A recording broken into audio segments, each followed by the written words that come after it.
Perkebunan kelapa sawit memiliki 3 kinerja fungsi ekologis yang mirip dengan hutan, sehingga berperan penting bagi lingkungan. Yang pertama, peran perkebunan sawit sebagai penyerap karbon dioksida.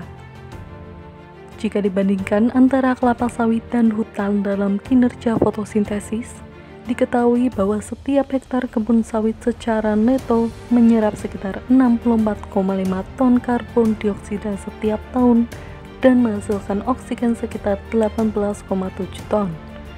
Sementara, hutan secara neto menyerap sekitar 42,4 ton karbon dioksida dan menghasilkan oksigen sekitar 7,1 ton. Artinya, kemampuan perkebunan sawit dalam fungsi penyerapan karbon dioksida dan produksi oksigen lebih unggul dibandingkan hutan. Yang kedua, peran perkebunan sawit dalam pemanenan energi surya.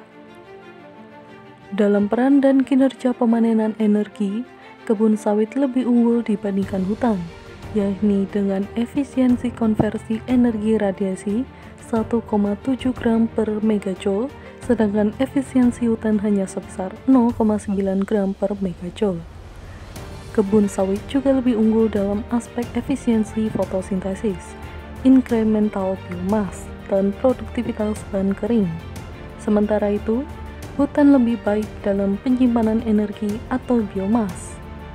Namun, jika yang diperlukan dalam pengolahan kawasan hutan adalah bagaimana menghasilkan energi yang efisien, menyerap karbon dioksida yang lebih banyak, dan menghasilkan oksigen yang lebih besar, perkebunan kelapa sawit menjadi jawaban atas pertanyaan tersebut. Yang ketiga, peran perkebunan sawit dalam fungsi tata air.